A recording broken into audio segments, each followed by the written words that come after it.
Če ste se spraševali, kaj je to, to je ono, ko daš zjutraj za kavo gor, na tej električni, da se hitro zagreje.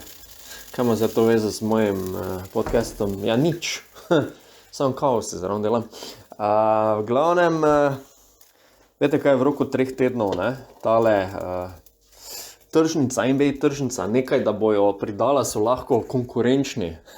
Samo to do zdaj se praktično nikoli ni, odkar Luka igra pri Dallasu, to za dobro stvar izkazalo. Vemo, da se je tisti eksperiment s Porzingisom slabo končal, no. Ja, lej, jaz sem večno optimist, no. Bomo videli, kaj bo zdaj. V glavnem, pred nadaljujem, če ste tukaj prvič, vas lepo povabim, da se pridružite mojemu kanalu za podobne analize, highlightse Luke Dončića in ostalo v svetu košarke. Mislim, da 3 tedne nekaj tajega še, da bodo lahko začela moštva trgovati med sabo. Neke govorice so bile, da se je Luka zdaj prvič malo bolj resno vključil v to menedžiranje ekipe, da naj bi dal jasno vedeti Niku Harrisonu in Marku Cubanu, naj pač nekaj zgradita okoli njega, da bodo nekoliko bolj konkurenčni, ne. Je pa drug problem, kaj ponuditi, ne.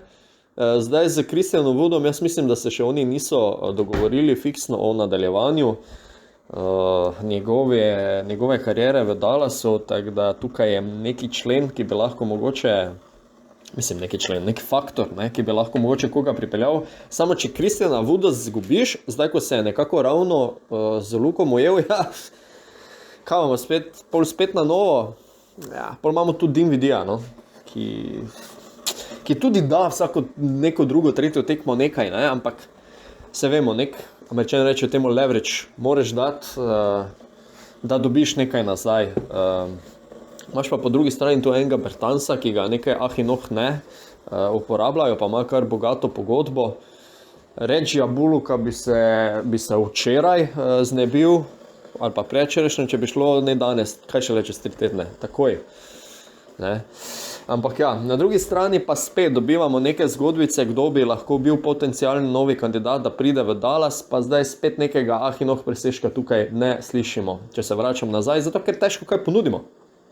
Mogoče kakšne pike izbore, to nisem toliko zdaj seznanjen, kako imamo tam, kako smo močni v nadaljevanju, ampak vseeno. Zdaj, kdo se je sploh omenjal? Bojan Bogdanović, ja, Hrvat. Zanj naj bi se zanimali pri Dallasu, to bi bil zelo vesel, ker vemo, da on pa res lahko zadane, še posebej te catch and shoot mete, ki bi jih od Luke dobil kar nekaj. Nerlens Noel, pismo, dajte me popraviti, ampak jaz mislim, da je on že igral pri Dallasu svoj čas. To mi sploh ni dodana vrednost. Emmanuel Quickley, New Yorka, če se ne motim, to mi spet ni dobena dodana vrednost.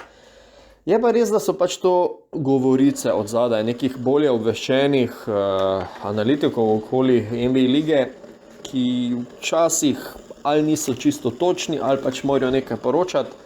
Hkrati pa možno, da so neke tančice skrivnosti od zadaj, ki jih pač do samega trenutka, do same tržnice ne bomo izvedeli, ne. Ja. Zdaj tisti, ki podrobneje spremljate moj kanal, ste lahko opazili, da sem bil pred časom gost 2 ameriških kolegov, da tako rečem, ki imata svoj podcast We Talk Mavs. Da se ga videti na mojem kanalu, kot sem omenil. In zanimivo mi je bilo, kako smo podobnega mišljenja, ne, Američani in Slovenci, tudi oni se zelo bunijo, pač kaj dela njihov Mark, zakaj ne okrepi ekipe. V bistvu se zelo strinjamo, da Luka na nek način zapravlja svoj čas tam. Jaz sem celo rekel v bistvu, da Dallas zapravlja čas Luko, ne, ker takšnega generacijskega igralca ne vem, kdaj bojo oni imeli. Pa mislim, vse se zavedajo, kaj je bilo pri Dirku Nowitzkemu, s katerim sicer so osvojili naslov, ampak pač te puzle so bile takrat prave, ne. Takrat se je vse sestavilo, ne, so imeli Jasona Kida, odličnega organizatorja, imeli so šoterja, Jasona Terja, ne.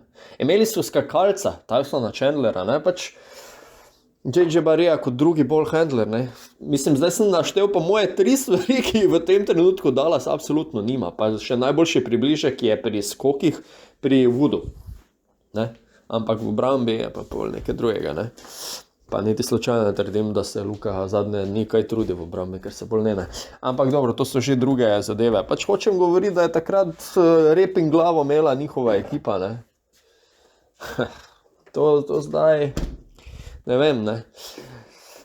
Dostikrat me ljudje opomnijo, pa lani so bili v končnico v finalu zahodne konference. Fenomenalen dosežek. Nimam kaj reči. Pol se je pa zgodil pač tele Kevin Looney, ki je zaprl totalno raketo in izpostavil popolnoma vse možne slabosti Dallasa v eni sami seriji, ki ni predolgo trajala, ne. Tako da, kaj bi si jaz želel, ne, nekega resnega centra, ker Dwight Powell, ne, dragi moji, ne more, pismo, Luka ga hrani, bolj ga ne more hraniti, vsega nihče drug po moje ne hrani z asistencami, ampak to je to. Dobi 5000 komolcev v glavo noter na eni tekmi, tako da se pol pobira nekaj časa, ampak gledajte, center, ki ima v 30 minutah 2 skoka, ni center in nikoli ne bo. Dajmo si naliti čistega vina. Tako da okrepiti bo treba spodaj, ni druge. Šuterja rabimo bolj kot Sahara vode, no, mislim. Dobro smo izpostavili, če se vrnem na tistem podcastu z Američani. Imajo v Dallasu ljudi, ki naj bi bili šuterji, ampak to niso. Šuterji so, kot sta ona dva izpostavila, tisti, na katere se lahko zaneseš vsako tekmo, da ti bo dal od zunaj met. Če imaš ti Regija Bullocka, ki je smatran za šuterja, pa ti šutira tako katastrofalno, kot on šutira, poberi si nickname stran, vrži ga stran na odpad. Dinwiddie, ja, se nekaj zadane, ampak ne. Luka si vzame svoje mete, ni najbolj uspešen, to vemo, ne, to je jasno, ampak Luka pač ima to prednost, da če ne bo šlo daleč, bo šel v prodor, pa bo na koncu se vstal iz posle, pa bo na koncu tekme imel 30 točk, tako drugače, pa verjetno še 8 asistenc, pa 10 skokov. Luka pač tak igra, on je postavil neke druge standarde. Okoli njega bo treba. Lejte, kaj bi dali vi okoli? Koga bi dali? S čim bi menjali? Kako to izravnati? Imate vi kakšno idejo? Spremljate kaj bolj to nastalo situacijo? Resnično me zanima, da malo spregovorimo o tem.